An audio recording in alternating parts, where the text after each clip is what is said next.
The Honorable Court of Appeals of Tennessee is now in session. God save the United States of America, the state of Tennessee, and this honorable court. Thank you. Good morning. On behalf of Judges Stafford and McBrayer, welcome to the Court of Appeals. Of course, we're doing this on Zoom, but it will be very similar to the way we do it as if we were all in the courtroom together. If we have any problems, we'll stop and get them fixed and then move forward. If there's no announcements, Mr. Hivner, would you call the case, please? Jenifer Scharsch versus Cornerstone Financial Credit Union et al. Okay, Mr. Lewis. Yes, Your Honor. You may begin when ready.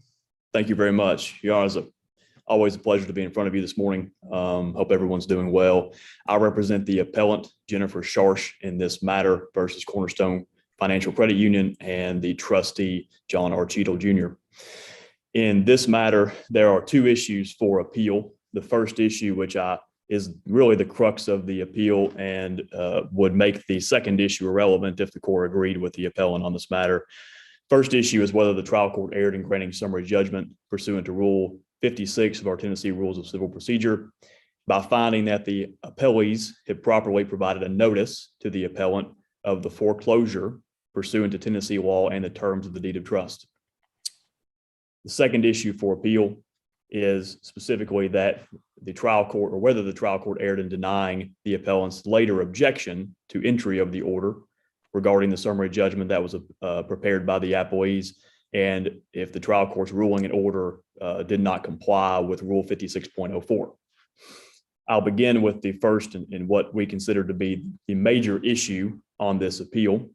That is that on February 6th, 2020, Jenifer Scharsch received at her home, the appellant, a letter from Cornerstone Financial Credit Union and Mr. Cheadle stating that there was a scheduled foreclosure of her home, which is located at 9655 Franklin Road in Murfreesboro, Tennessee.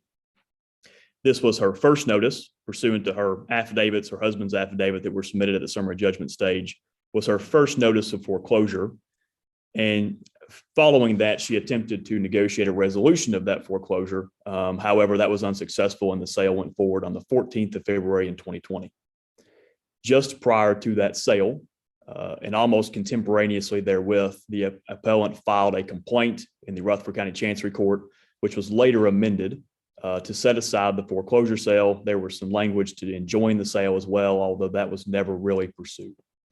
Her allegations therein were that there were several violations of Tennessee law regarding notice provisions, and also of note in this instance that there was a violation of the deed of trust language specifically regarding the notices that are required under that document. The appellees in the trial court filed a motion to dismiss, but because additional documents were submitted, the court denied that motion and directed that a motion for a summary judgment be filed. That summary judgment was heard on September 2nd of 2020. And ultimately, based upon the limited facts that were submitted and then the additional facts as submitted by the appellant, which we'll get into, the trial court granted summary judgment and found that the specific ruling was that the law does not require that the moving party, being the appellees in this case, prove that the person actually received the notice of foreclosure in hand. It's only required that it be forwarded, meaning that it be delivered, and delivered does not mean you have proof that they got. Clearly, Your Honors, we take issue with that ruling here today. Later, the trial court directed the appellees to draft an order, which the appellants later objected to, and that objection was overruled at a later hearing. Under Tennessee law and our case law, where a deed of trust provision varies from the statutory requirements for foreclosure, that term will generally supersede the statutory requirements. As I'm sure this court is aware, and we're all aware, a notice violation pursuant to only the statutory provisions typically does not make a foreclosure sale void or even voidable. It may entitle someone to damages, but it does not void the sale and does not actually provide any relief in that regard. However, the law is different when it relates to a contract or a deed of trust. Appellants specifically take issue that the notice as required by the deed of trust, which we'll get into the specific language in that document, was not provided to her. Provisions in the deed of trust directing notice shall be given in a particular matter, are mandatory and must be strictly followed. Where by terms of that deed of trust, personal notice of the intended sale is required, such notice must be given in order to render the sale valid. That is the Bank of New York Mellon versus Chamberlain, 2020 Tennessee Appeals, Lexus 50, page 18. Again, if the trustee breaches the controlling terms of the deed of trust, the foreclosure sale may be set aside. It actually can be void. A trustee must comply with the terms such as notice of time and place of sale, as well as personal notice of sale if provided in that deed of trust. In this specific instance, the deed of trust provisions at issue are paragraph 15. And these documents were submitted in several stages of and are in the record. Paragraph 15 regarding specifically notice. That paragraph reads that all notice is given to a borrower in connection with this document must be in writing. Any notice to a borrower in connection with the instrument shall be deemed to have been given to a borrower when mailed by first-class mail or when actually delivered to borrower's notice address if sent by other means. In paragraph 22 regarding acceleration and remedies, there is, and this is specifically the notice that we take issue with, is that a notice must be given not less than 30 days from the date of allowing a cure of the default, stating that there is a default, action is required to cure the default, that there is 30 days remaining to cure that default, and that failure to cure the default could lead to ultimately a sale or a breach of the security instrument. Appellant contends that that notice was not provided to her prior to the foreclosure sale actually going through. Pursuant to her additional statement of material facts in the summary judgment stage, the appellants contended that the appellees could not prove, firstly, the notice was sent via regular mail. In fact, the appellees submitted no proof other than an affidavit from an individual at Cornerstone Financial stating that the proof or the notice was sent by regular mail. So our position is the appellant states she never received it. Appellees state that they sent it. We are some position on that is that which notice are you talking about sent by regular mail that you're complaining about? Is the cure notice or the notice of foreclosure? The cure notice, Your Honor. The notice of foreclosure pursuant to the statutory provisions was actually, I don't think that we have taken any issue with that. It was denied by certified mail, but was received by the appellant. However, the notice of cure is the one that we take issue with. Okay, so we don't have to worry about the Title 35 violation then, or paragraph 15 of the deed of trust then? We're only concerned about paragraph 22? Your Honor, the paragraph 22 would incorporate, paragraph 15 is still at issue because the notice as provided under paragraph 22 has to be provided in the same manner that the notice is provided in paragraph 15. Okay, So, all right. And so is there anywhere in this record, do we have a copy of the actual cure letter that was sent out? There is a copy, Your Honor, that is alleged to have been sent out, yes. Okay. There is, and then there is also the issue really comes down to, if I may just cut to the chase, that there was a green card, is kind of what everyone calls it for certified mail, showing that purportedly that notice, the cure notice was delivered to the address of the appellant.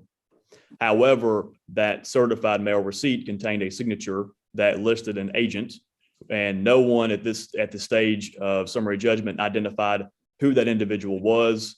In fact, Cornerstone and the trustee admitted they did not know who the signature was on the green card.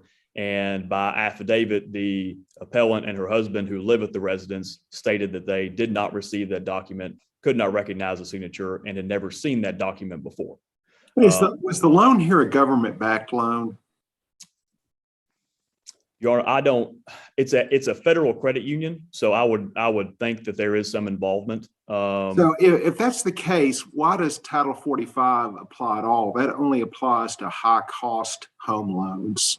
Yes, and sir. By definition, that excludes government-backed loans. So why would Title 45 apply at all here?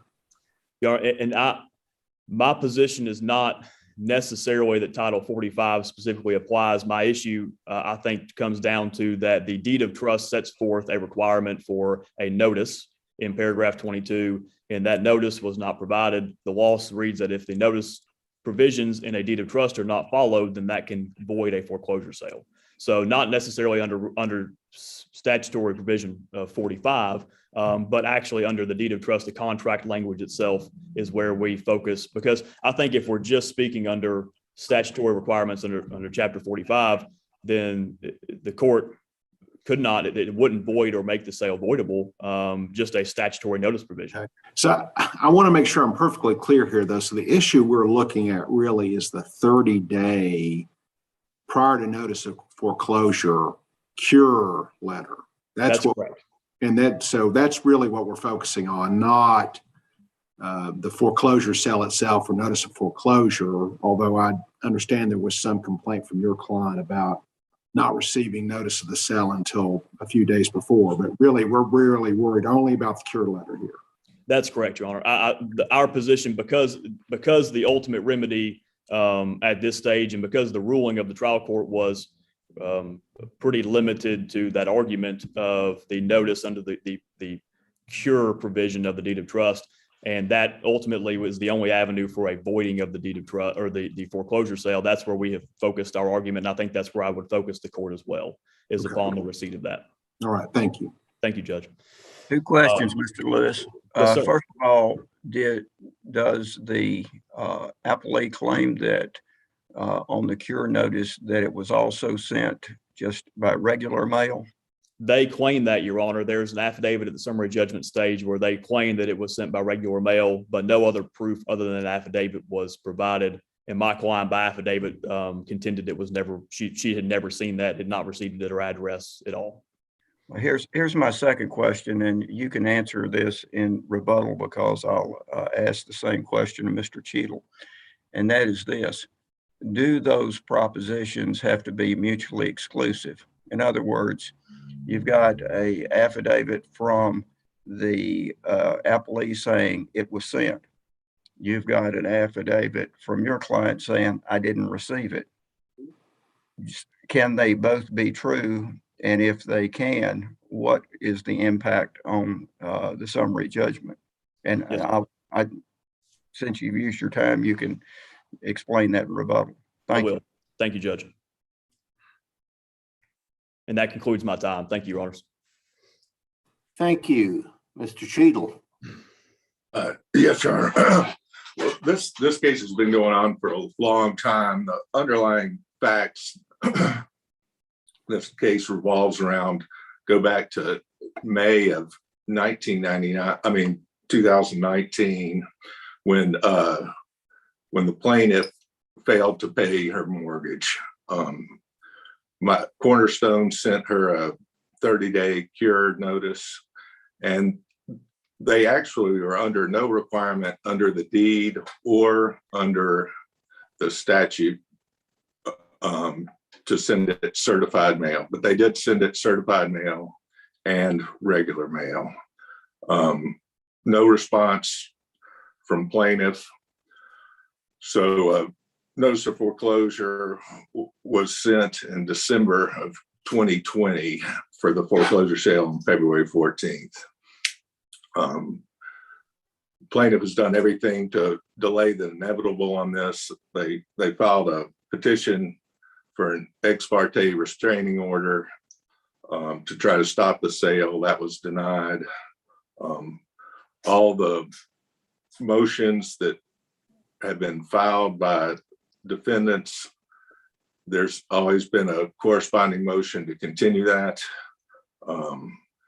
The appeal was filed on day 30 after the final order was entered in the trial court. Does any of that really matter in the outcome of this appeal? What does all that matter? Well, the question here, whether or not on motion for summary judgment, you put on proof that the cure letter, that's what we've narrowed the issue down here, is the cure letter. okay. But are we only worried about here whether there was competent proof that the cure letter was sent? Right. And we do have a copy of the green card, as he mentioned, that was signed by agent. And in the deed of trust, there's a clause that said If it's sent by first-class mail, it's considered delivered upon sending that notice. And if it's in any other manner, which we deem the certified mail to be another matter, it's when that notice is delivered. It doesn't say received by the party, it says delivered. And it is clear from the receipt from the United States Post Office that it was delivered to the address that the Scharsches or plaintiffs live. And as was mentioned, there's an affidavit that it was sent regular first class mail. Is that the Christy Pratt affidavit? Is that what you're referring to? Yes. Now, I noticed she doesn't attach to her affidavit the letter she sent. Well, it was attached as So an how exhibit. do we know it complied with the deed of trust? Because of the language in the deed of trust and the certificate that was from the USPS that was attached as an exhibit. I mean, I'm talking about the contents of the cure notice itself. How do we know that the contents of the letter comply with the deed of trust? I mean, based on the affidavit of Ms. Pratt is what I should say. Well, the deed of trust doesn't as much talk about the contents of the letter as much as it does how it's delivered. Okay. The statute more deals with the contents of that 30-day And cure. what is your position on whether or not that statute applies at all here? I think it does apply. I don't think it was a federally backed. Okay, so you do think it falls under this Tennessee Home Loan Protection Act? I do. Okay, all right. So it does have content requirements then. It does. And So now we are worried about what the content of the cure letter said. And it's our position that it does comply with the content requirements. So I guess that gets back to my concern about the affidavit supporting summary judgment here. You said, well, it's attached to exhibit, but Ms. Pratt, who says her employer sent the letter, doesn't reference that exhibit at all in her affidavit.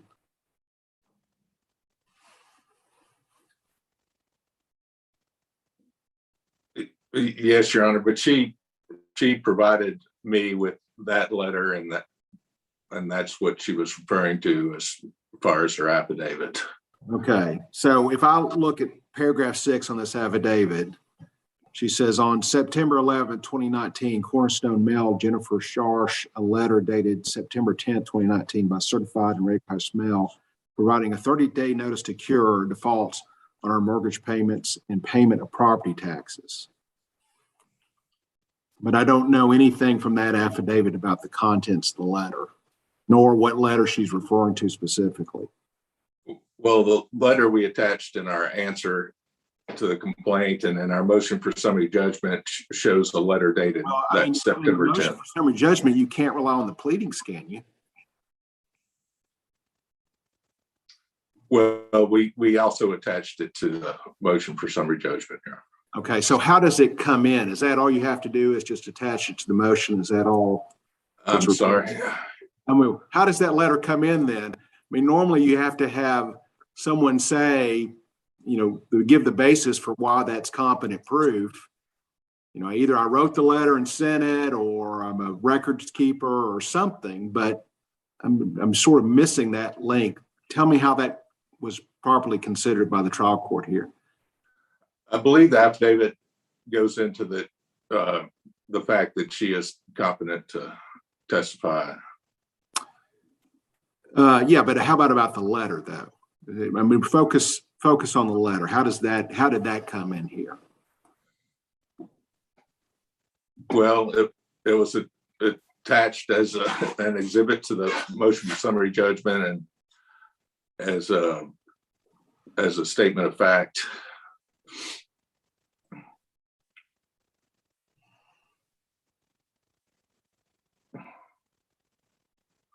But that statement of fact was disputed by the plaintiffs or petitioner here. Well, And she relied I on think her. really it's more of a question of law. It's not that the question is whether it was delivered or whether it was sent, whereas the plaintiff's saying that they never received it. So I believe the trial court was saying that's a question of law, that it's not whether the plaintiff actually received it, but it was actually delivered or sent. But isn't, Nobody challenged the, go ahead. nobody challenged the validity of that letter, though, did they? I don't believe so, Your Honor. But Judge McBraier's question is going more to the question of what letter are we talking about, isn't it?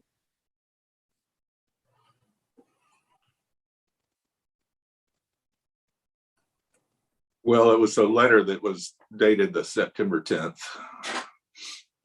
I understand that, but I'm sort of in the same quandary that Judge McBrayer is. The appellants have said we didn't get the letter. Do you even get to which letter you're talking about until, or I guess I'm trying to figure out what's most relevant.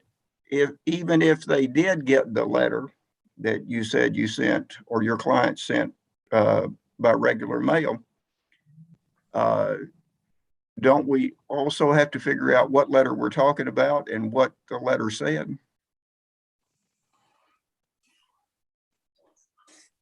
Yes, and that's why we had attached the letter that we were referencing.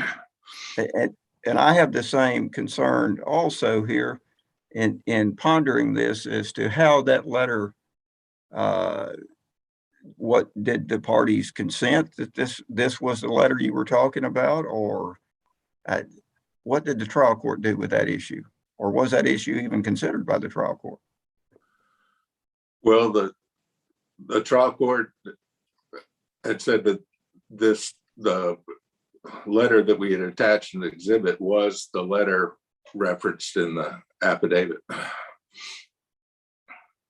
And that's the missing link is, do we know that that's the only letter sent that day to these people, to the parties? That's our position. Okay, thank you.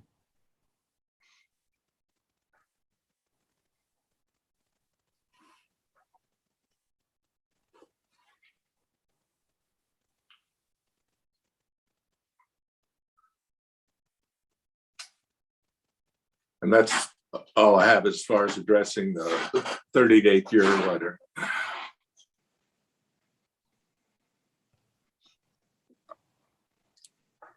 So are you giving up the rest of your time? Well, I guess I would address the second issue on appeal that. Okay, well, you kind of paused and I wasn't sure if you were stopping or what. The other issue is that the trial court didn't properly rule on the issues. Our position is that they did, that they went through all the statement of facts where, as had been mentioned, there's no contest as to whether the foreclosure notice was properly sent. That was agreed that it was properly sent, that the foreclosure sale was properly held, that there was no cure or payment made to stop the foreclosure sale. And the only issue really is that, which we consider an issue of law, is it that the plaintiff received it or whether it was delivered and sent. And we believe the facts show that the 30-day cure notice was delivered and sent, and that is the crux of the issue, not the fact whether a letter was actually sent. And that's all I have. Okay, I don't see any other questions. So thank you, Mr. Jacobson.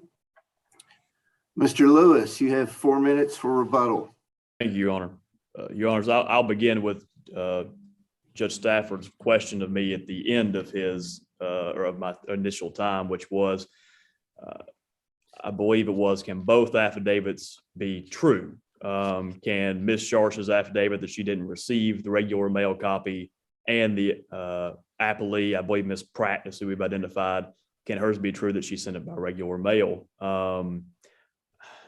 I suppose they can, but I think that ultimately is an issue of fact as to whether or not someone can say it in an affidavit and we dispute it. But I think that comes down to an issue of genuine fact when we say that. Let me ask you, Mr. Lewis, are Yes, you sir. disputing that they sent it?